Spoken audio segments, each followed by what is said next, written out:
Okay, this is Jasmine Banfield. This is her presentation on an annual training plan and periodisation for advanced sports coaching assignment 2, task 1. Where you go, Jazz? Morning. My annual training plan is based on an amateur football player.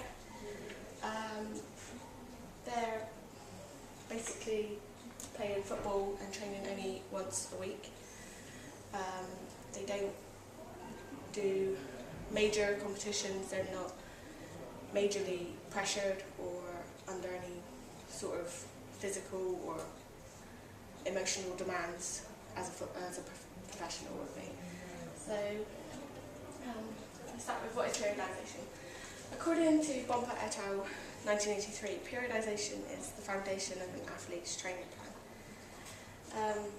An annual training plan, also according to Banfield, is the plan to guide an athlete over a year, and it's based on the concept of the periodisation, and it divides the annual training plan into 3 different phases, which, as you can see here, are preparatory, competitive and transition, and then are progressed on to 5 stages, which are general prep, specific prep, pre-competition, competition and transition. As you can see down here, the intensity levels I've marked are 1 is low and 4 is high, so I've colour-coded which ones I think are more important, and obviously in the general preparation stage all of them are probably just as important, but the psychological aspect is going to be quite low because when you're generally preparing you're not really thinking about the competition yet, so psychologically your head's not in a competition. And as you can see, it's kind of colour-coded all the way through. This little bit down here is highlighted as week 32, and that's mentioned in task 2, my assignment. This is the microcycles, so it's 52 weeks. And for a footballer, July is your preparation stage. So it can be anything from like,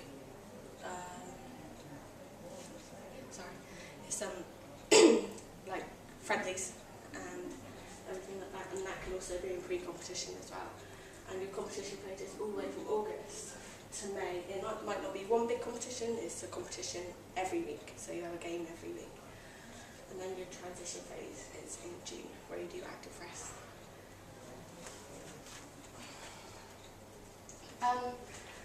Physically aspects are important all the way through, but there's more aspects that are key in certain areas. So in the general prep, you'll be doing things like long distance runs, you'll be preparing your body, just getting your body back used to, so it's like muscle memory, you're reminding your body of how it used to feel to be in this situation and be doing all this. You'll be fartlek training, interval training, just getting your body back to it basically. And in specific, you'll be focused in on specific aspects of football, which cardiovascular and muscular endurance is key through a football match. So I think that's the most important 2 you should be working on. Pre-competition is basically maintenance of everything that you've done in general prep and specific prep. Competition is exactly the same thing. It's low intensity training because you don't want to overload yourself. Maintaining again, and in transition phase you're doing active rest at a very, very low intensity, doing things like a footballer wouldn't do, so basically leisurely swims and things like that.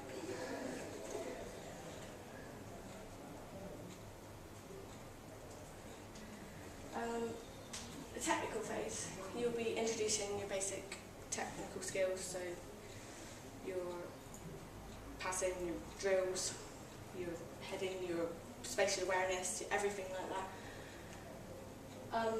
And then I think in a specific phase, technically you should work specifically on weaknesses, and each weakness can be different for each performer.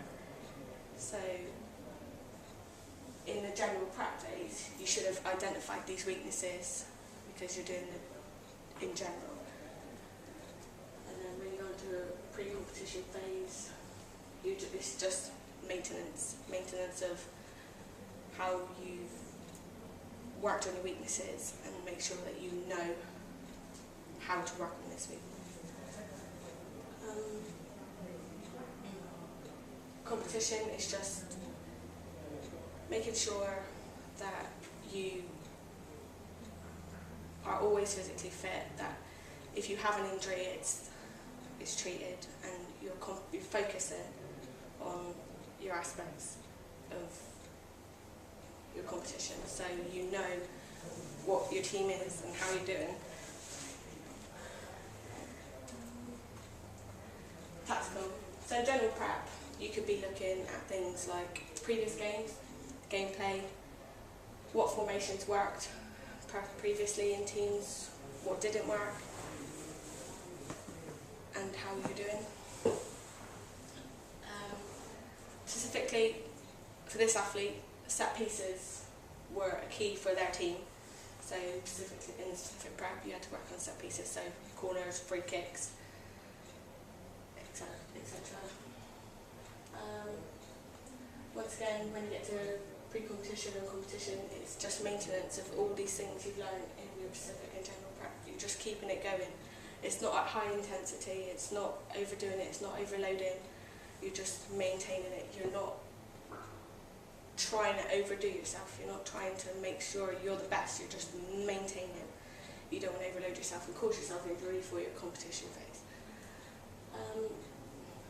And then when you get back to the transition phase, obviously you want to relax in the transition phase. You don't want to be thinking about things too much. So just having a quick think about, well, maybe this would work next season, or maybe that would work next season. Don't emotionally or psychologically overload yourself and think too much into it. And that brings me on to the psychological aspects. So everybody is different, everyone has different things. So psychologically, somebody could be mentally there all the time, and then sometimes when things don't go right, injuries can happen, you can lose games, and that can affect somebody. So in general prep, it's always psychologically, it's always going to be specific to the athlete. You're always going to have to be aware of how mentally prepared or how emotionally prepared this athlete is. And if there is any issues psychologically, you have to focus on these issues. So for example, you could use psychologically skills training programs, which is a FdSc session. Normally work about 6 weeks, and they help athletes with mental goals, imagery, and basically making sure that they know what they're capable of. In pre-competition phase, I think visualization and goal setting is key for an athlete in this kind of session, because if you can see yourself and you can visualize your goal with what you want to do, you're going to be more motivated to achieve that goal. All the way through competition, you have to be aware, you have to self-talk yourself. Some people are different, but my athlete always used to sit in the change room and talk to himself and make sure he knows what he's got to do, set himself a goal for that game, saying, well, I play defence, so I'm not going to let the defender get past me this amount of times, or I'm not going to let him do this to me, or nut me, or I'm not going to let that. So he set himself a simple goal for that specific game. In the active rest phase, transition phase, you don't really have to do a lot psychologically. You just reflect on your season and think about what you can do.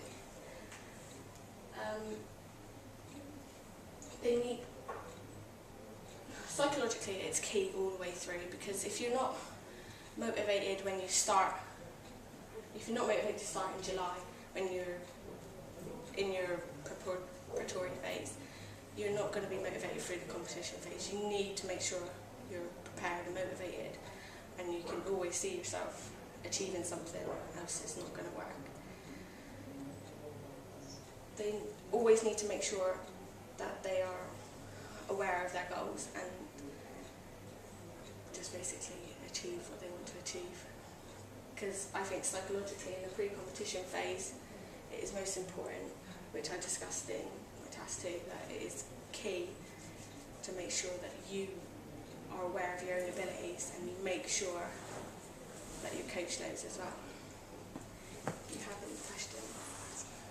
Finished? Yeah. Okay. Yeah, I do. Just a couple. Right. Can you give me some examples of, you talked about physical components during the pre-competition phase. Give me some examples of the of how you would maintain your physical state. So you said that you weren't going to be overloading, you weren't going to be putting any extra physical stress on the player. What sort of activities would you use to just maintain fitness? So basic drills, so you'd be working on your cardiovascular fitness, so like, it could be like suicides and things like that. Just put themselves, every athlete is different and they know their own abilities, so they just don't want to push themselves, so they know, right, I've had enough now. So basic drills like the passing drills where you're in a group, working as a group. It can be from, I have a drill called heading, which is where you're throwing, catching and heading the ball. Throwing, catching, head, throw, catch, head, and they're just basically maintaining that basic skill throughout the whole game. So it's nothing strenuous, it's nothing they don't know, but it's making it different, so they're aware of it. Okay, thank you. You, in the psychological elements, how would you assess the psychological state of your performer in order to be able to plan how to address issues? Well, in the general prep stage, you would give them questionnaires. So before you start a PST session, you'd give them a psychological questionnaire, so you can analyse their mental state. Because before every season, you have to know everybody's medical information as well as their physiological. Okay, thanks, Jazz.